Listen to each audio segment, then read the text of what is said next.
Assalamualaikum warahmatullahi wabarakatuh.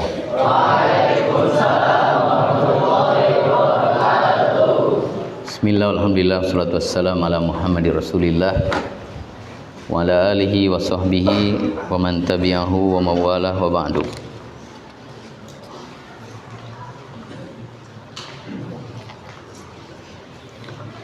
Kita lanjutkan halaman 127 ini. Qala al-muallif rahimahullahu ta'ala wa man aftara, dan barang siapa yang berbuka, maksudnya tidak puasa, likibarin, karena lanjut usia, au maradin, atau sakit, la yurja bur'uhu, yang tidak diharapkan kesembuhannya, at'ama, maka dia memberi makan, likulli yaumin, untuk setiap hari, miskinan, satu orang miskin, wa yusannu, dan disunnahkan, limaridin, bagi orang sakit, yadurruhu, yang membahayakannya, wali musafirin, dan bagi musafir, yaksuru, yang mengkosor, wa innawa, dan apabila berniat, telah berniat, hadirun, orang yang mukim, sauma yaumin, puasa di satu hari, thumma safara, kemudian dia safar, fi athnaihi, pada pertengahan hari, falahul fitru, maka boleh baginya berbuka puasa. Wa in aftarat, dan apabila berbuka puasa, maksudnya tidak puasa, dan apabila tidak puasa, hamilun, wanita hamil, au murdi'un, atau menyusui, wanita menyusui, khaufan ala anfusihima, karena takut atas dirinya, karena khawatir atas dirinya, qadatahu faqat, maka mengqadha saja, wa ala waladaihima,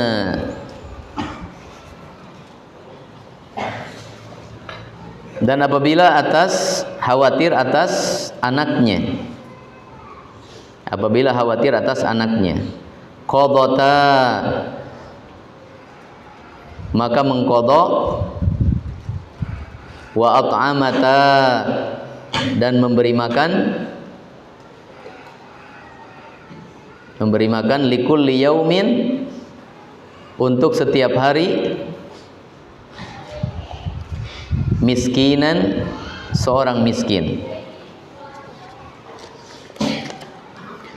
Wa man nawa, dan barang siapa telah berniat, as-sauma, saum, thumma junna, kemudian dia gila,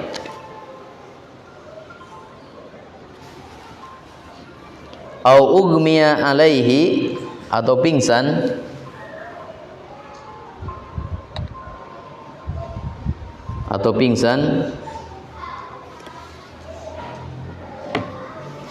jami'an nahari, sepanjang hari, walam yufik, dan tidak sadar,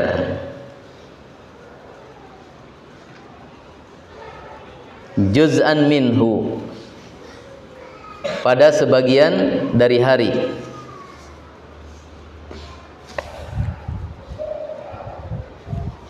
lam yasihha, maka tidak sah saumuhu, saumnya,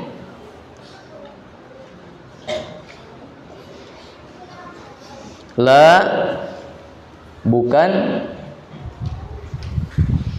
innama, apabila tidur,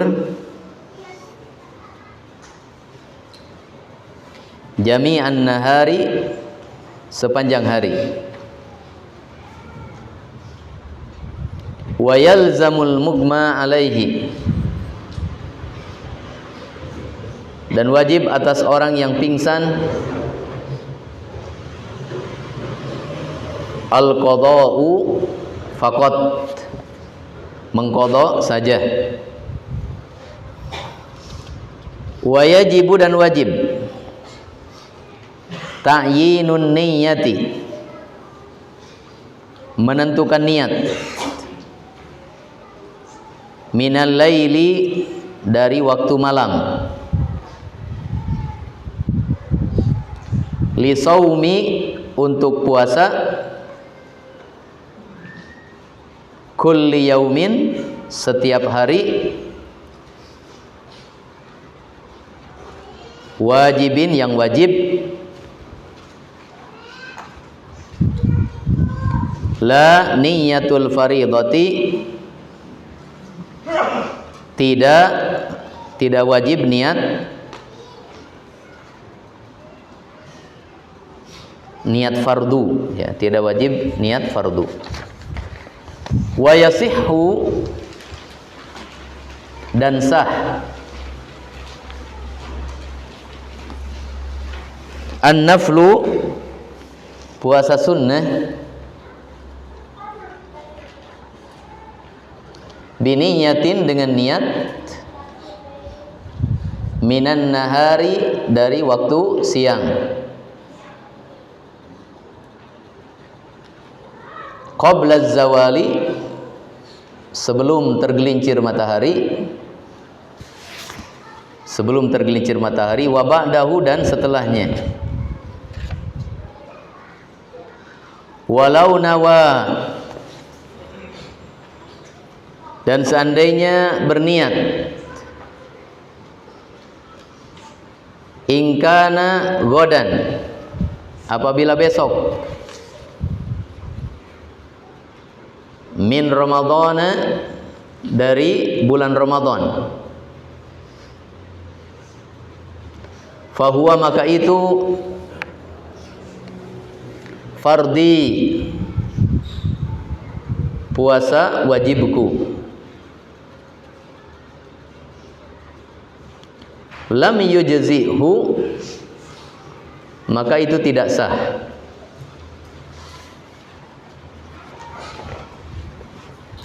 Wa man nawa, dan barang siapa berniat,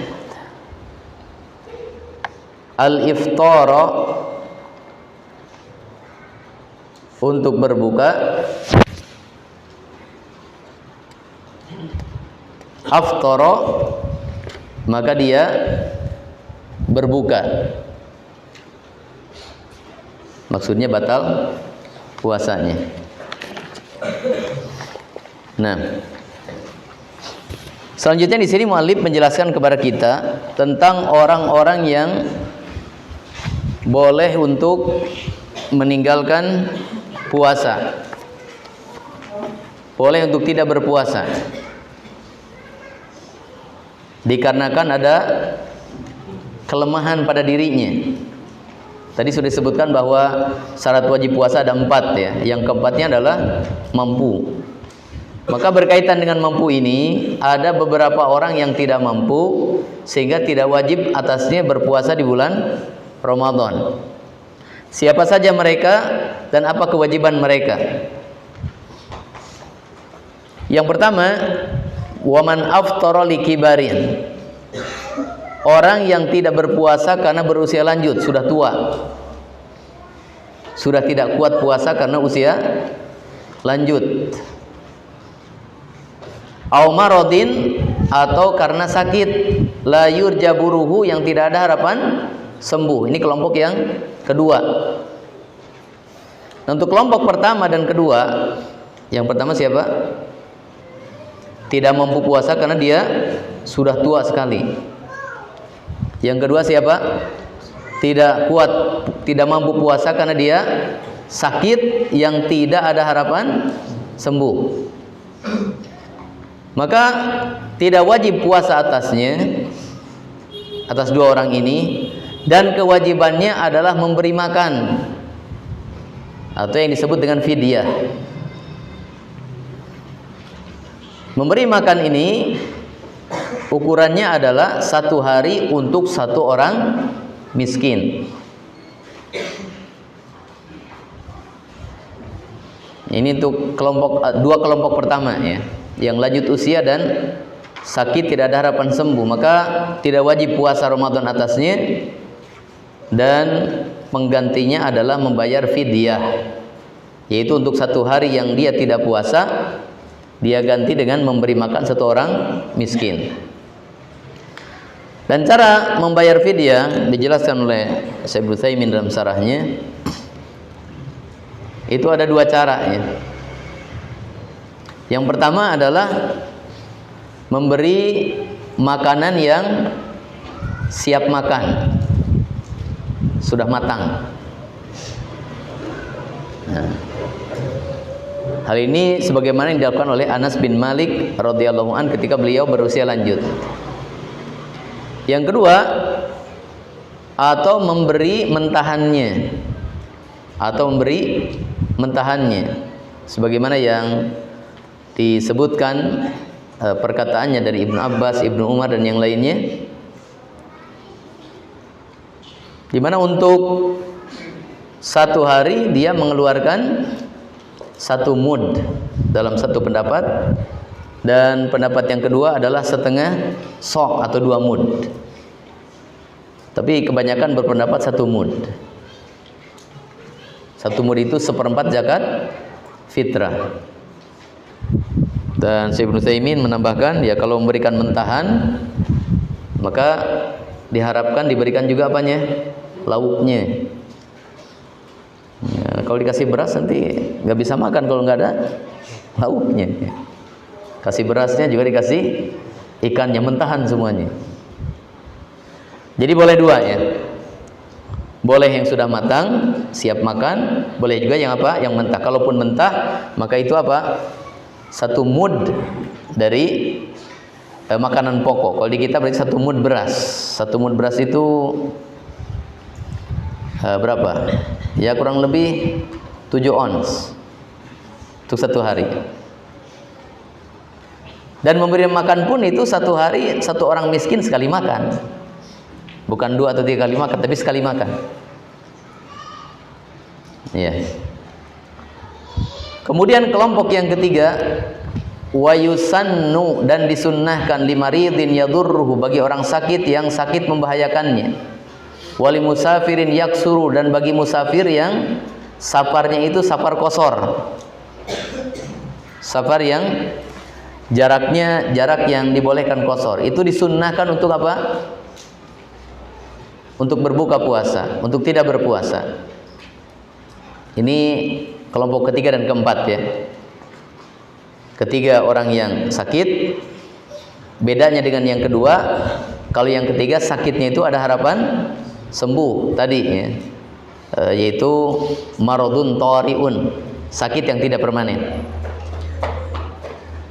Kemudian kelompok yang keempat musafir, orang yang melakukan safar. Nah di sini dikatakan oleh al-muallif bahwa orang yang sakit, di mana sakit itu membahayakannya, maka sunnahnya dia berbuka puasa, tidak berpuasa. Dan pendapat yang lain mengatakan kalau membahayakan wajib berbuka puasa.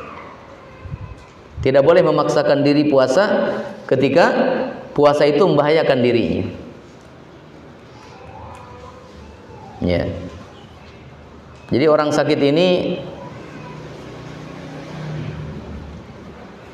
ada beberapa keadaan. Keadaan pertama, sakitnya sama sekali tidak berpengaruh kepada puasanya. Jadi kalau dia berpuasa sama sekali tidak terganggu dengan sakitnya. Contohnya apa? Sakit gatal-gatal di kulit, atau sakit gigi. Tapi sakit giginya tidak yang ekstrim sampai pening kepala, enggak. Nah, maka ini wajib puasa atasnya. Sakit yang sama sekali tidak ada gangguannya. Yang kedua, sakit yang mengganggu dia. Sakit yang mengganggu dia. Bahwa ketika dia puasa, sakitnya itu mengganggu dia. Berat puasa baginya. Maka di sini seperti dikatakan muallif, yang afdolnya sunnah sini, maksudnya afdolnya adalah tidak berpuasa. Ya, karena Allah Ta'ala telah memberikan keringanan. Maka ambillah keringanan tersebut, karena keringanan dari Allah adalah sedekah dari Allah untuk kita. Kemudian yang ketiga, sakit yang membahayakan. Sakit yang membahayakan.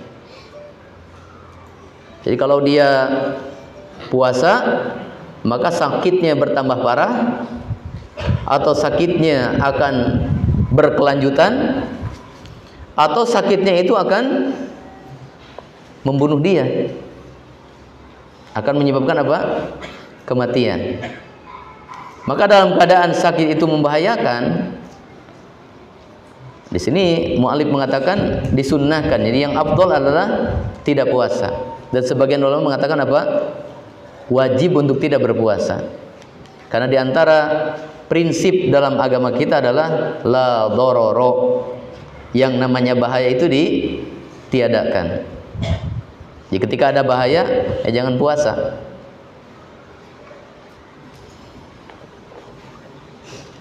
Kemudian bagi musafir, disunnahkan bagi musafir untuk tidak berpuasa. Di sini mu'alif menjelaskan safar yang membolehkan untuk tidak puasa adalah safar yang dibolehkan untuk qasar. Nah, kita sudah belajar ini. 4 mazhab sepakat ini. Berapa jarak safar yang boleh qasar? 4 burud. Kalau dikonversikan kepada kilometer sekarang berapa? 80 kilometer kurang lebih. Itu safar yang boleh qasar. Dan beliau mengatakan disunnahkan bagi musafir yang jarak tempuhnya itu jarak qasar, berarti lebih utama ini, untuk tidak berpuasa. Dan sebagian ulama mentafsil, memberikan rincian. Biar cepat aja ya. So kalau setiap masalah disebutkan ikhtilafnya lama. Sebagian ulama memberikan tafsil. Apa tafsilnya? Ada 3 keadaan orang yang safar. Pertama, safar yang tidak berpengaruh kepada puasanya. Jadi antara dia puasa atau tidak puasa sama aja dalam safar tersebut. Jadi saking nyamannya safar, ya serasa di rumah sendiri berpuasa itu. Paham ini? Maka yang afdol adalah puasa untuk mendapatkan keutamaan waktu Ramadan. Yang kedua, ya,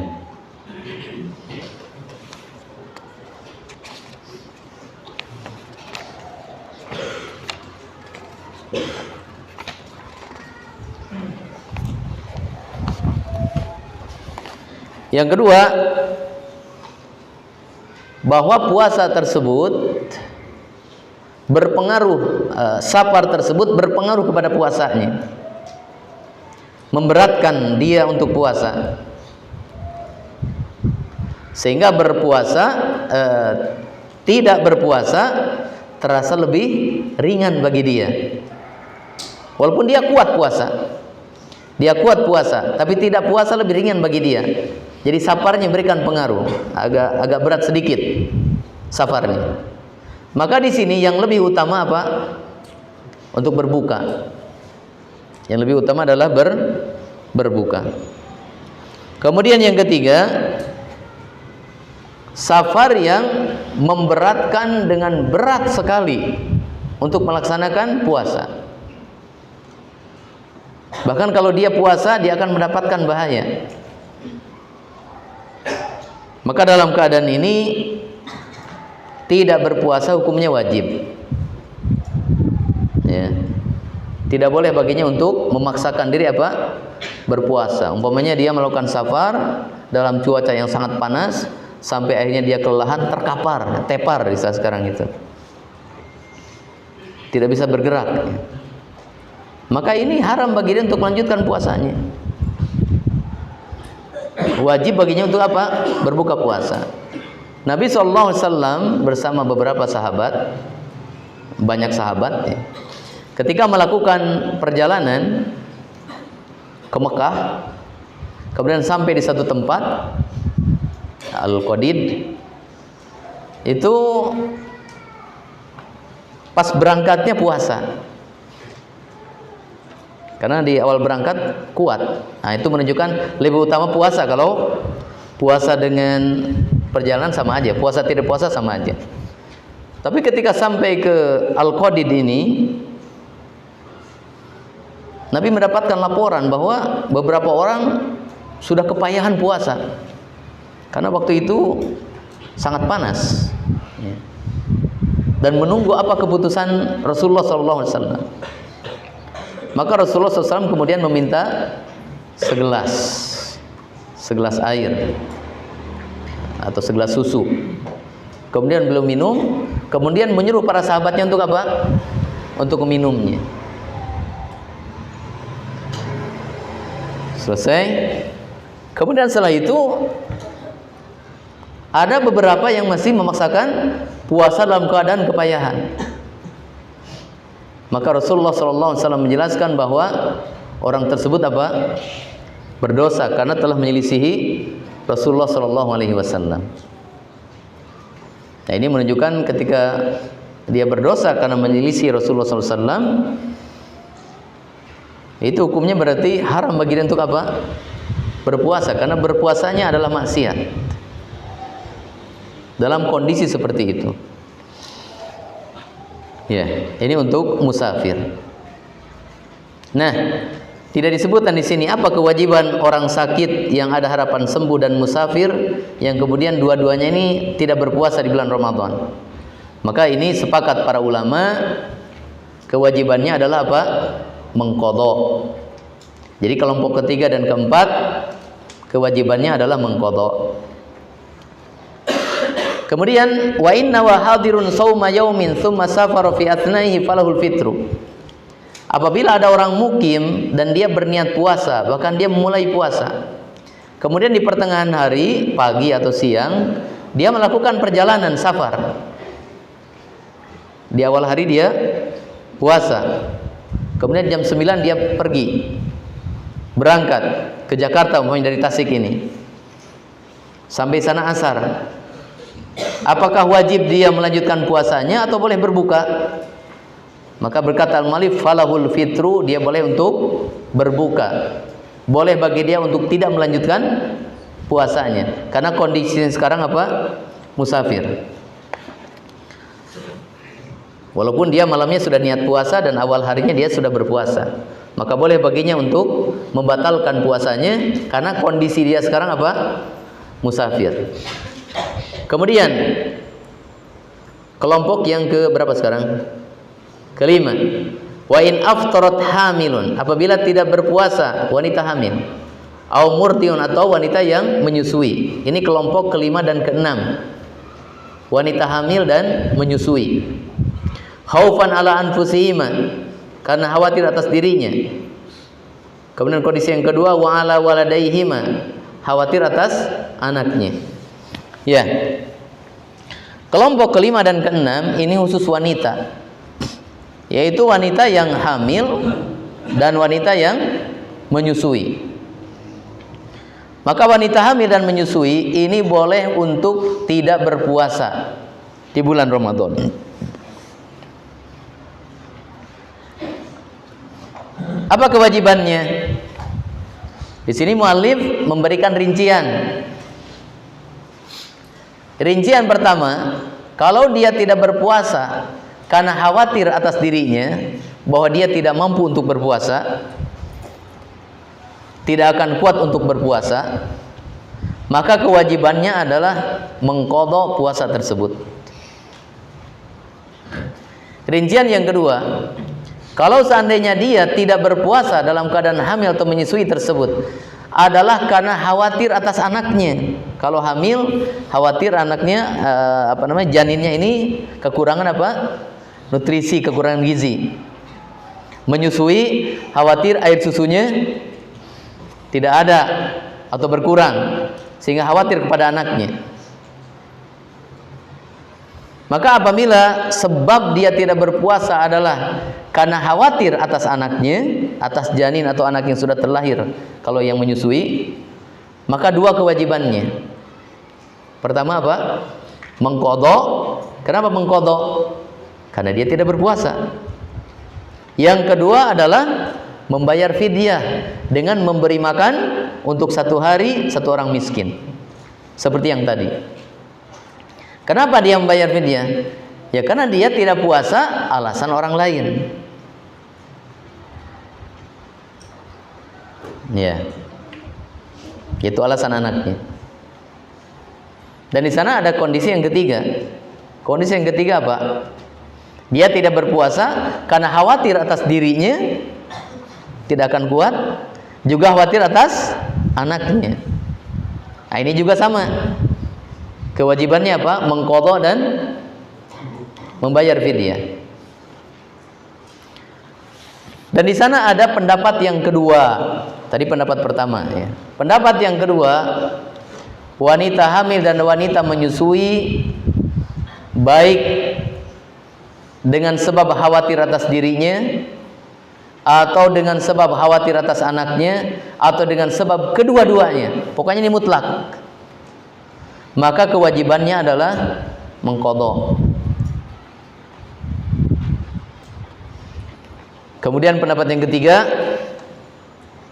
mutlak ya, mau apapun sebabnya, wanita hamil dan menyusui apabila tidak puasa maka kewajibannya adalah membayar fidyah saja. Jadi di sini ada berapa? 3 pendapat ya. Dan kebanyakan para masyayikh sekarang seperti Syekh Ibnu Utsaimin dan yang lainnya itu menguatkan pendapat mengqadha ya. Karena orang yang wanita hamil menyusui ini ketika merasa dirinya tidak mampu atau khawatir atas anaknya, maka ini masuknya kepada kelompok orang yang sakit ya.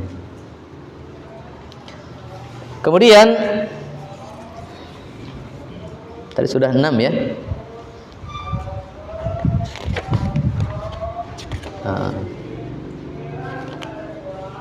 Di sana ada dua kelompok lagi. Kelompok ke-7 dan kelompok ke-8. Siapa? Wanita yang haid ke-7, yang ke-8 wanita yang nifas. Ini tidak disebutkan. Tapi sudah diisyaratkan dalam perkataan sebelumnya, wa kadza haidun wa nufasa'u toharota. Jadi kelompok ke-7 dan kelompok ke-8 adalah wanita haid dan wanita nifas. Maka wanita haid dan wanita nifas ini haram untuk berpuasa. Tidak boleh untuk berpuasa. Dan kewajibannya adalah apa? Mengqadha. Nah, coba kalau kita kelompokkan, semuanya ada berapa? 8 ya. Yang berkewajiban mengqadha siapa aja?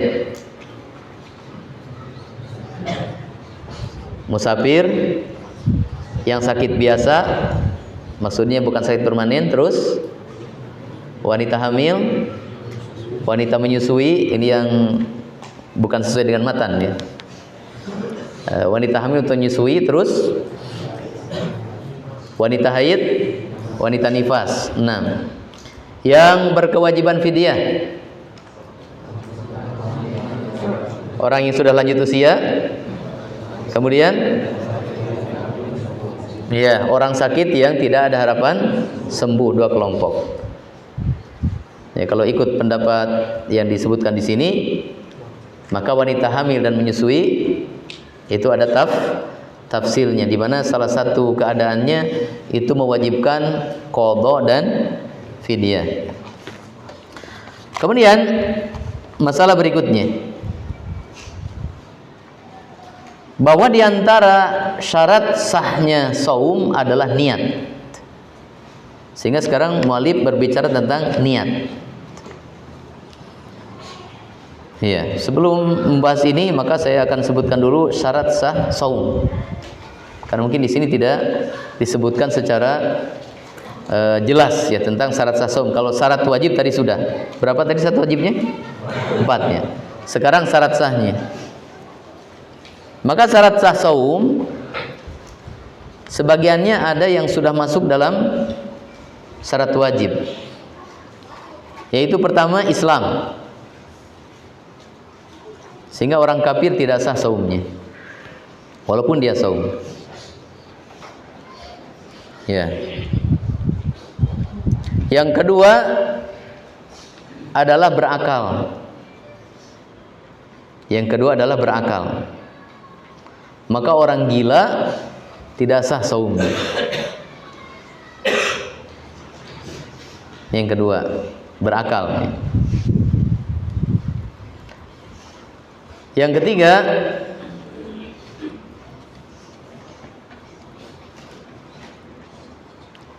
suci dari haid,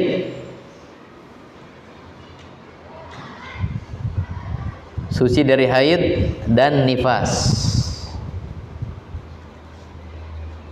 Yang keempat, niat. Yang keempat apa? Niat. Ya. Maka wanita yang dalam keadaan haid dan nifas maka tidak sah saumnya apabila dia melakukan apa? Saum. Kemudian syarat yang keempat adalah niat. Maka orang yang berpuasa tapi tidak berniat sebelumnya maka tidak sah saumnya. Nah, ini sekarang pembicaraan kita tentang syarat sah saum yang berupa niat. Barang siapa yang berniat puasa kemudian dia gila, 1, gila, atau dia pingsan, 2, pingsan, atau dia tidur, yang ketiga tidur. Yang dibicarakan 3 orang ini sudah niat puasa terus dia gila atau pingsan atau tidur. Maka bagaimana keadaan puasanya? Beliau mengatakan rahimahullah, "Tsumma junna au ugmi alaihi jami'an nahar." Apabila orang sudah berniat puasa, kemudian dia gila.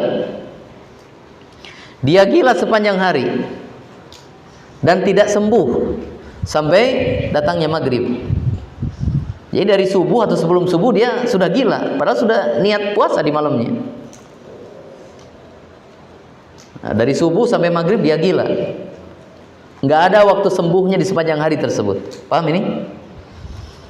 Maka lam yasihha saumuhu, ini orang yang gila ini tidak sah puasanya. Tidak sah puasanya. Dan di sini muallif tidak menyebutkan konsekuensi apa-apa. Maka difahami dari perkataannya bahwa orang yang gila tidak wajib mengqadha puasanya. Jadi orang niat puasa terus dia gila sepanjang hari.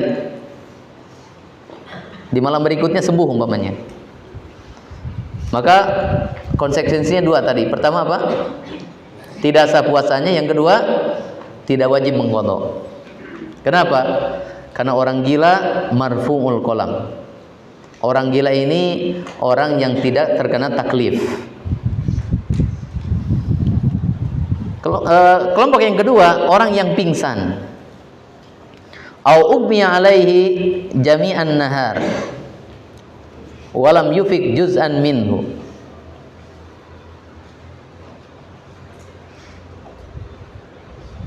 Maaf,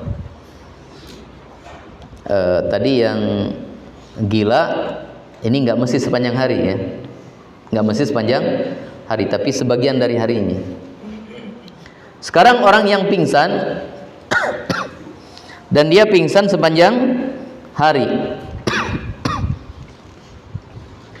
tidak ada sembuhnya, maka tidak sah puasanya dan kewajibannya adalah mengqadha. Maka dipahami dari ini, kalau seandainya dia pingsan kemudian di pertengahan dari dia sembuh dari pingsannya, paham ini? Maka puasanya sah. Pokoknya dari subuh dia pingsan, pas duhur dia sadar dan malam sudah berniat puasa, maka dia sah puasanya, sehingga tidak berkewajiban untuk mengqadha. Jadi di sini ada beda antara gila dengan pingsan. Sebab kalau gila, nah tadi syarat sah apa? Puasanya tidak terpenuhi. Apa syarat sah puasa tadi? Al-aqlu, berakal. Adapun orang pingsan, dia bukan hilang akal. Akalnya nggak hilang, tapi dia tertutup akalnya, seperti orang tidur. Paham ini? Jadi ada perbedaan antara pingsan dengan gila. Kalau gila hilang akalnya. Kalau orang pingsan nggak hilang akalnya, cuma tertutup, seperti orang yang tidur. Jadi kalau dia pingsan, kemudian pingsannya sepanjang hari, ya, maka tidak sah puasanya dan wajib atas dia untuk mengqadhanya. Tapi kalau seandainya dia sembuh di pertengahan hari, maka sah puasanya sehingga dia tidak berkewajiban untuk mengqadha. Kemudian kelompok yang ketiga, yang tidur. Orang yang tidur.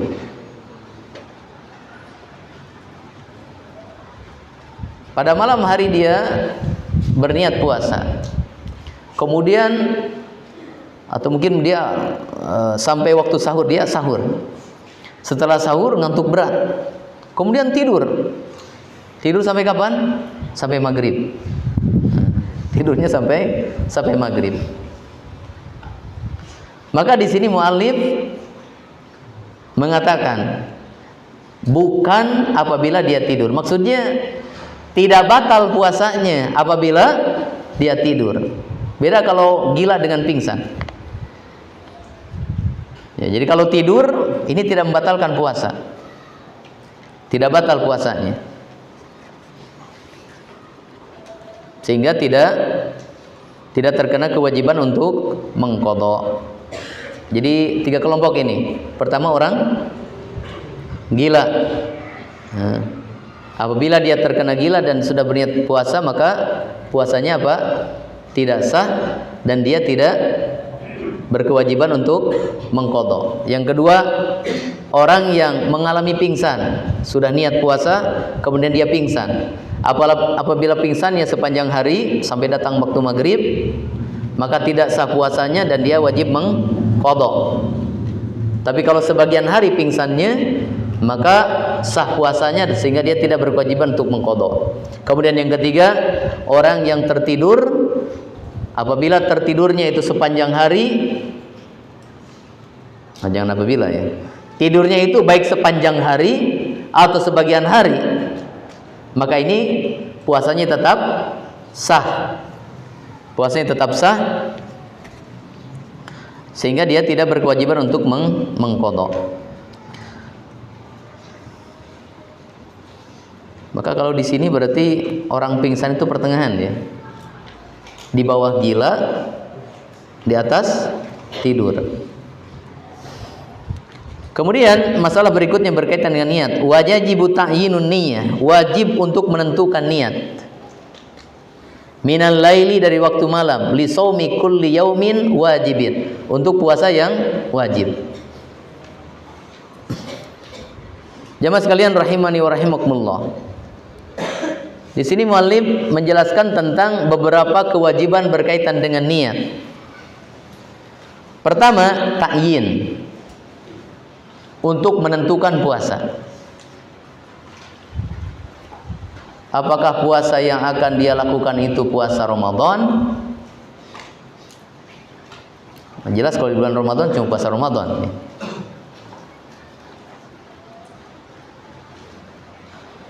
Apakah yang akan dia lakukan itu puasa mengqadha Ramadan sehingga hukumnya wajib, ataukah puasa nadar sehingga hukumnya wajib, atau puasa kafarah sehingga hukumnya wajib, atau puasa sunnah? Maka dia harus menentukan puasa apa yang akan dia lakukan. Ini pertama, ta'yin. Umpamanya hari Senin ini di luar Ramadan, dia berniat untuk puasa, saya niat puasa. Maka tidak cukup dia berniat puasa saja. Dia wajib untuk menentukan puasa besok itu puasa apa. Apakah puasa mengqadha bulan Ramadan yang dia batal, ataukah puasa besok ini apa? Puasa sunnah. Ataukah puasa besok puasa nadar, barangkali dia punya nadar. Paham ini?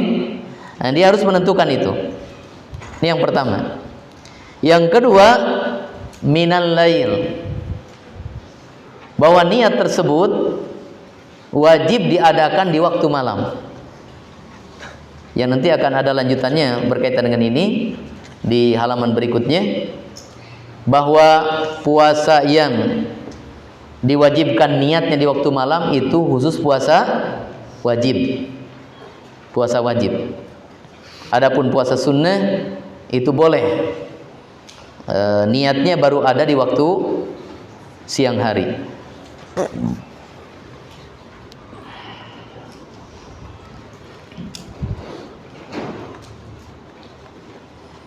Jadi pertama, wajib untuk menentukan, di dalam niat wajib menentukan puasa apa yang akan dia lakukan.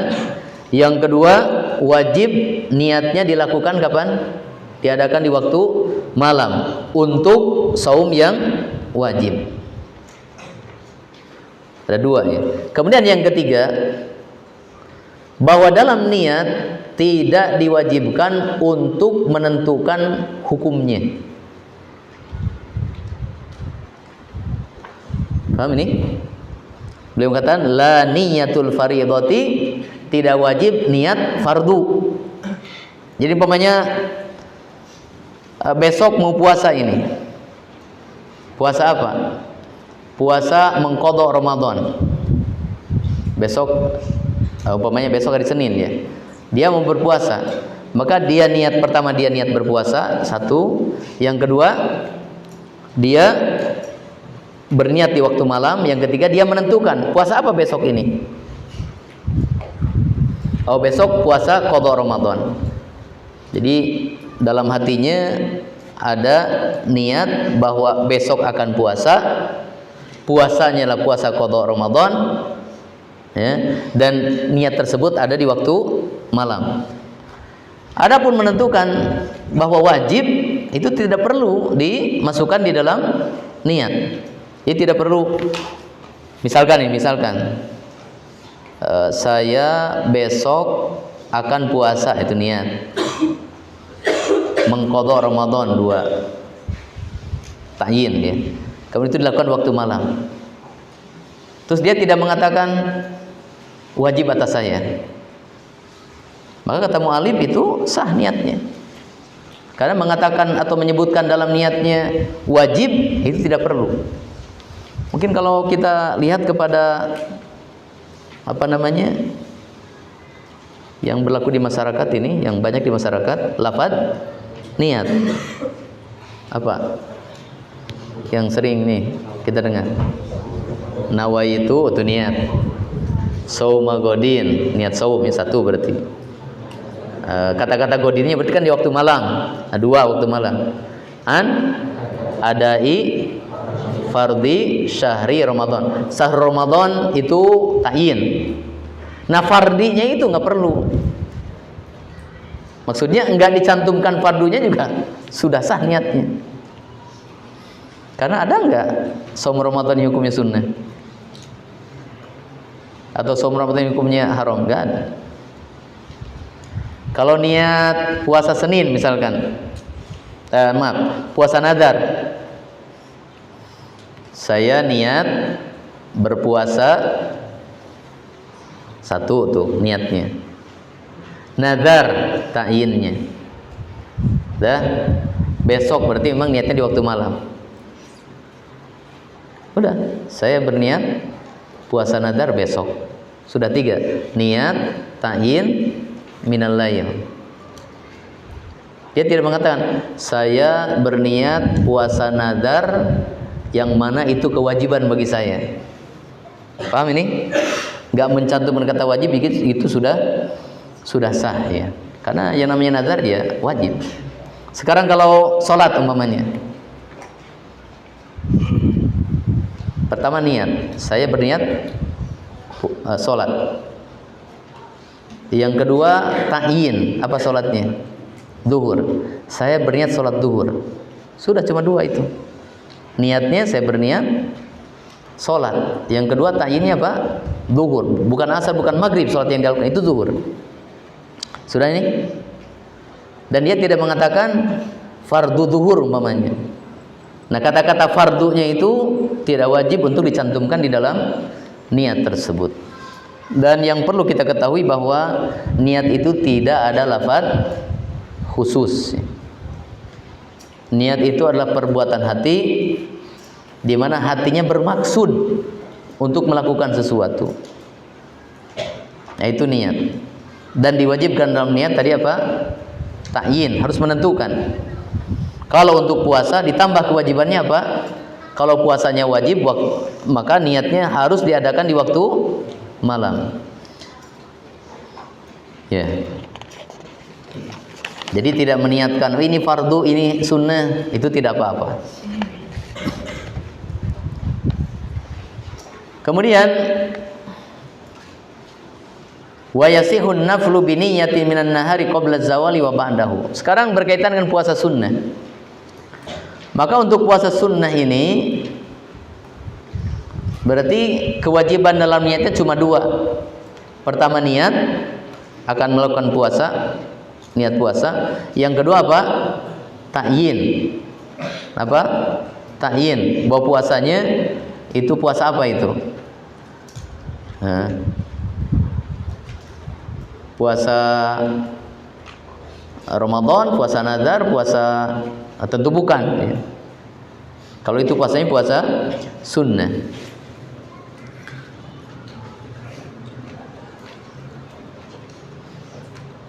Nah, adapun berkaitan dengan syarat yang ketiga atau kewajiban yang ketiga berkaitan dengan niat, bahwa niat itu harus dilakukan di waktu malam. Khusus untuk puasa sunnah, boleh niatnya dadakan di waktu siang. Pokoknya malamnya dia tidak berniat untuk puasa hari Senin. Terus di pagi hari ketika dia mau sarapan, nah ternyata dilihat lauknya tidak menarik lauknya. Gak nafsu untuk makan. Terus dia mengatakan, kalau gitu saya berpuasa. Maka itu sah puasanya, sah niatnya dan sah puasanya. Dikatakan oleh mu'allif qabla zawali wa ba'dahu. Jadi niat untuk puasa sunnah itu boleh di pagi hari sebelum waktu zuhur. Zawal itu tergelincir artinya zuhur. Dan sah juga niatnya ada setelah zuhur. Ini dari pagi ini, dari subuh kita belum makan umpamanya, ikut tawuroh sampai zuhur bubar. Sekarang ada istirahat siang, pulang ke rumah, ternyata di rumah nasi sama lauknya sudah habis. Sudahlah, saya puasa aja misalnya. Itu setelah zuhur. Maka menurut mu'allif itu sah.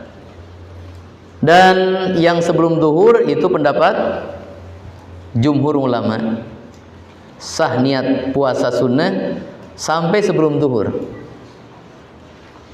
Adapun setelah zuhur, maka jumhur ulama berpendapat tidak sah niatnya.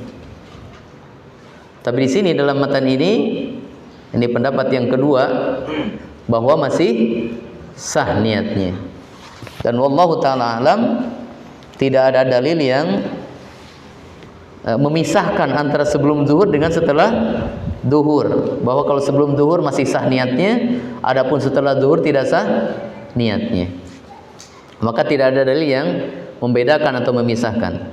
Sehingga wallahu alam, apa yang disebutkan di sini ini lebih kuat ya. Tentang dalil bahwa niat untuk puasa sunnah boleh di siang hari, bukan di waktu malamnya.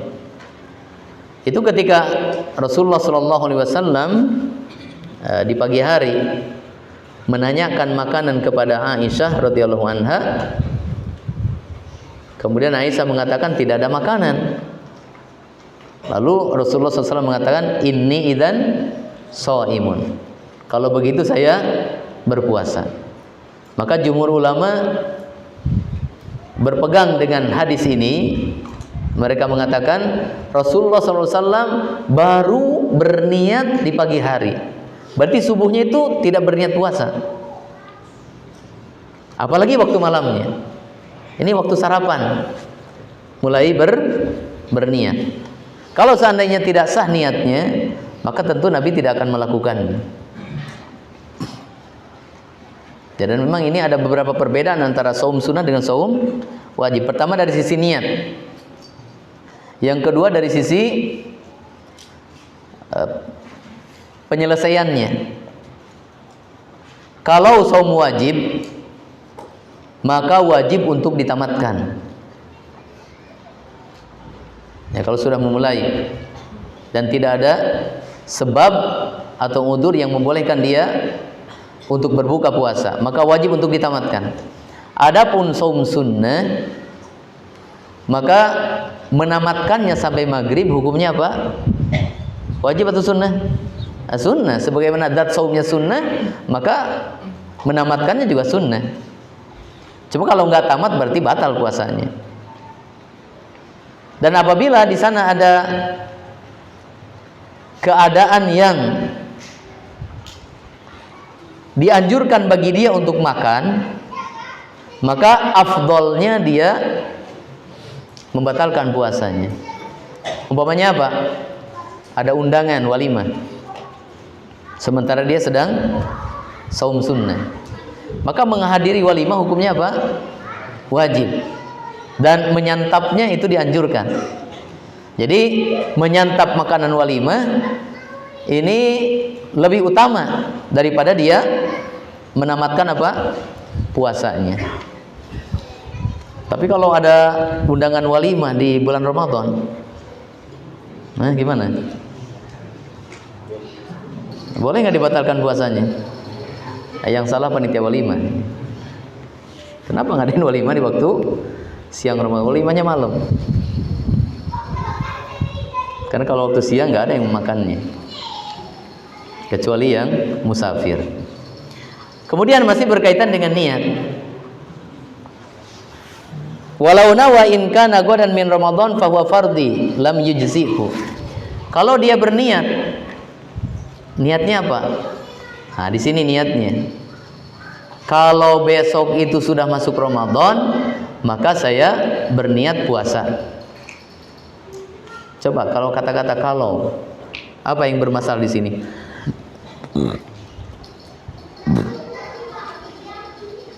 Yang bermasalah apa di sini? Kalau, kata-kata kalau. Beda dengan besok saya puasa. Dengan ya kalau besok Ramadan, udah berarti saya besok puasa. Dia jadikan sebagai niat di waktu malamnya. Ada perbedaan nggak? Apa bedanya di sini? Al-jazmu, memastikan. Sehingga kewajiban yang ketiga dalam niat adalah al-jazmu, apa? Memastikan. Kewajiban pertama tadi apa? Menentukan puasa apa besok ini. Kewajiban yang kedua, kalau puasanya fardu apa? Wajib di waktu malam. Kewajiban yang ketiga berkaitan dengan niat al-jazmu. Harus apa? Memastikan. Jadi niatnya bukan niat ragu-ragu. Sehingga mu'allif sini mengatakan, misalkan ini kalau di kita malam Sabtu ya, karena hari Jumat tanggal 29 Sya'ban.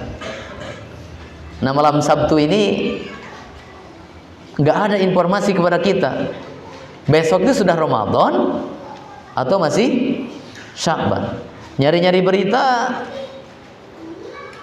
mati listrik ini ya, nyetel televisi nggak bisa, buka HP juga internetnya putus, nanya sana sini nggak ada yang tahu. Paham ini? Sehingga dia mengatakan di waktu meniatkan dalam hatinya, kalau seandainya besok itu sudah Ramadan, maka saya berpuasa. Nah kata-kata kalau berarti dia apa? Tidak menjazm, tidak memastikan. Ternyata betul ya. Pas subuhnya nyala lampu, dia buka HP, internet sudah jalan. Ternyata tadi malam sudah ada pengumuman bahwa besok Ramadan. Berarti hari itu sudah Ramadan. Maka kata muallif, lam yujzi'u, tidak sah niatnya. Karena tidak ada apa dalam niatnya? Al-jazmu. Jadi kalau puasa ditanya, besok mau puasa enggak? Enggak tahu ya. Puasa atau enggak ya besok? Nah, itu berarti belum jazm, belum sah niatnya kalau begitu. Tapi Syekh Ibnu Taimiyah rahimahullahu taala, beliau dalam syarahnya mengatakan ada pendapat yang kedua apa? Sah puasanya. Beliau mengatakan bahwa yang bermasalah di sini bukan masalah tidak jazm terhadap puasanya, tapi tidak jazm terhadap waktunya. Paham nggak? Jadi kalau niat puasanya dia memastikan akan puasa, cuma yang dia masih ragu apa? Harinya. Besok itu sudah hari puasa atau masih Sya'ban. Beda dengan orang yang jazm terhadap puasanya. Pokoknya begini, ada orang bernadar, ya. Bernadar. Kemudian dia akan melaksanakan nadarnya. Ya, umpamanya dia laki-laki, sudah beristri. Kata istrinya, besok mau puasa nadar nggak? Kan kamu punya nadar. Besok mau puasa nadar nggak?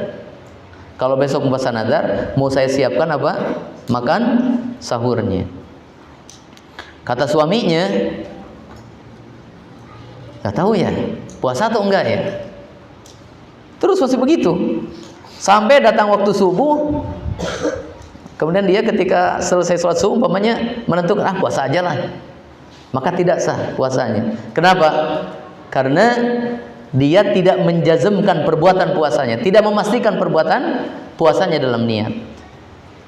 Adapun yang dipermasalahkan di sini bukan tidak memastikan perbuatan puasanya, tapi apa? Tidak memastikan apakah besok itu sudah Ramadan atau belum Ramadan.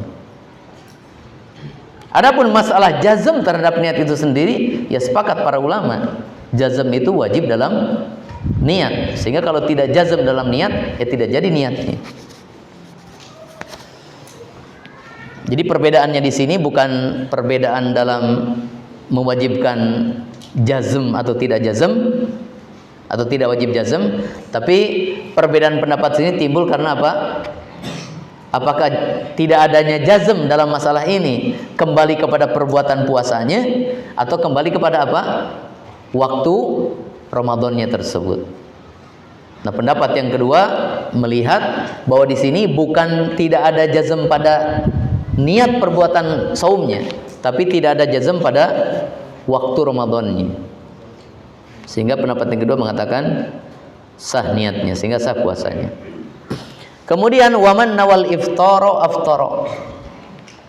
Dan barang siapa yang meniatkan untuk berbuka, maka dia berbuka, ya.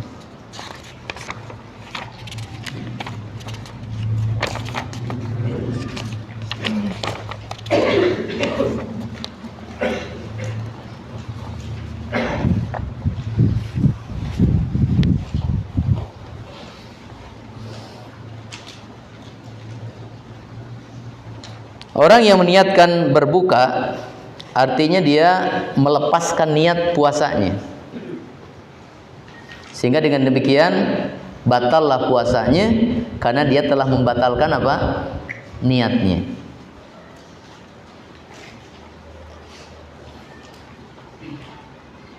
Cuma di sini ada sedikit permasalahannya. Mana air?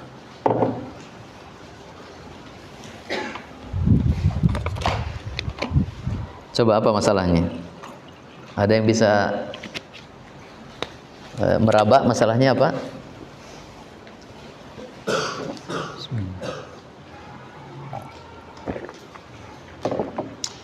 Dalam kisah Rasulullah SAW dengan Aisyah tadi, saum sunnah apa? Nabi di waktu pagi hari menanyakan kepada Aisyah, hal indaki to'am, apakah kamu punya makanan? Kata Aisyah, lah, tidak ada. Maka dia mengatakan, ini idzan shaimun. Coba, Nabi menanyakan makanan, mau apa? Mau makan. Dan kalau mau makan berarti apa? Kaitannya dengan niat puasa. Kalau tadi mungkin Nabi sebelumnya tidak berniat. Sekarang bagi orang yang berniat menanyakan makan, tujuannya untuk apa? Ya, tujuan untuk makan berarti batal puasanya atau membatalkan niat. Ya, bagaimana dengan masalah ini? Mu'allif mengatakan orang yang meniatkan untuk berbuka walaupun dia tidak makan tidak minum tapi sudah meniatkan berbuka maka batal puasanya. Lalu bagaimana dengan hadis Nabi SAW di pagi hari menanyakan kepada Aisyah radhiyallahu anha, apakah kamu punya makanan? Berarti Nabi ada niat makan. Kalau sebelumnya ada niat berarti Nabi berniat untuk apa? Membatalkan puasanya. Tapi sebelumnya Nabi belum berniat. Dan ternyata ketika tidak ada makanan, Nabi melanjutkan puasanya. Nabi kemudian berpuasa. Ya, dikatakan melanjutkan puasa karena dari subuh Nabi belum makan apa-apa. Ada masalah nggak di sini? Ya.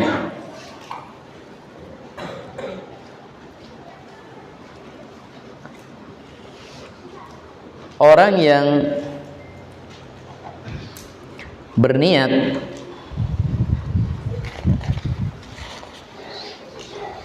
di dalam saum sunnah, tadi kasusnya dalam saum sunnahnya. Jadi Nabi SAW, kau lihat kepada alurnya, di malam harinya tidak ada niat puasa. Ketika masuk awal puasa, yaitu subuh, Nabi juga belum berniat puasa.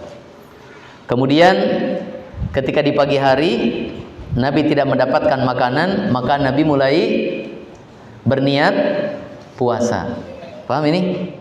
Sehingga darinya diambil kesimpulan bahwa niat puasa sunnah boleh dilakukan di waktu siang. Adapun yang dibicarakan oleh mu'allif di sini, ini orang yang sudah berniat sebelumnya. Paham? Sudah berniat sebelumnya. Waman nawa. Jadi sebelumnya dia sudah berniat puasa. Kemudian setelah itu dia merubah niat puasanya, berniat untuk apa? Membatalkan puasanya. Jadi bedanya di situ.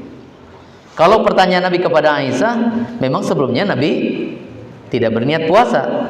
Sehingga setelah pertanyaannya itu Nabi memulai niatnya. Adapun yang dimaksudkan oleh mu'allif di sini, sebelumnya dia sudah berniat puasa. Terus dia membatalkan niat tersebut karena dia ingin membatalkan puasanya. Maka dengan membatalkan niat tadi, niat puasanya dibatalkan, yaitu dia akan berbuka, maka dengan sendirinya niatnya batal. Bila niatnya batal, maka syarat sahnya menjadi hilang. Sehingga puasanya pun menjadi batal walaupun dia nggak sampai apa? Makan dan minum. Jadi kalau ada orang berniat puasa, kemudian di siang hari dia meniatkan membatalkan puasa, tapi sampai maghrib nggak makan nggak minum, batal puasanya dari sisi apa? Dari sisi apa batal puasanya? Dari sisi apa batal puasanya, Raihan? Puasa, niat puasa waktu malam, pagi hari puasa, pasti di siang hari dia meniatkan batal puasa. Ternyata nggak makan, nggak minum sampai datangnya maghrib. Kata Malik sini batal puasanya. Batalnya itu dengan sebab apa? Berkaitan dengan apa?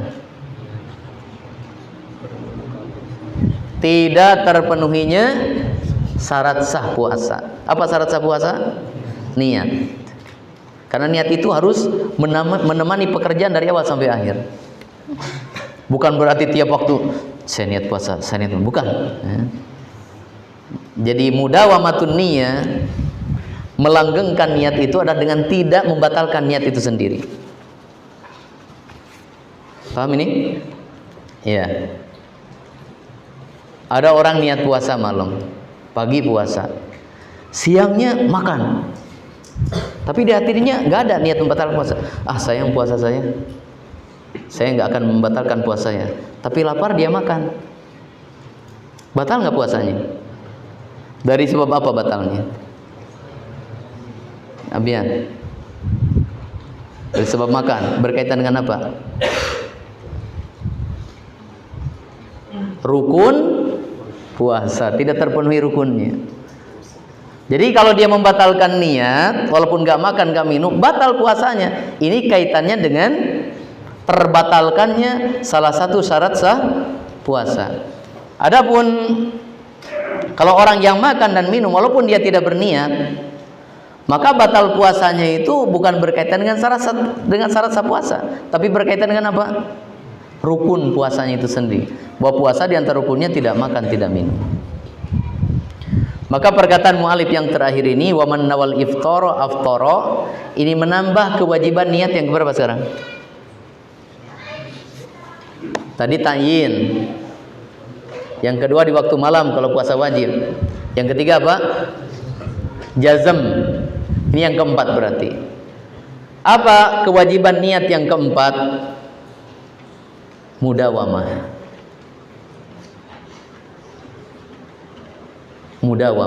Bahwa niat itu harus terus ada sampai selesainya pekerjaan puasa.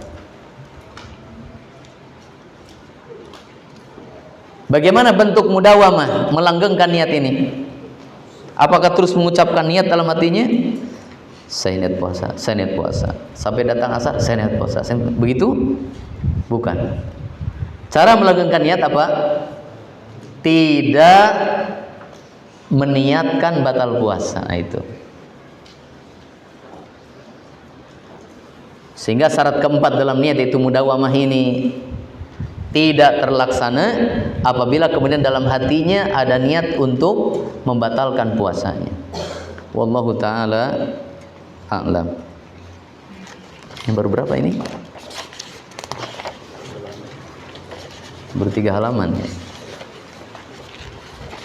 Nah, yang berikutnya nanti ini berkaitan dengan pembatal-pembatal puasa.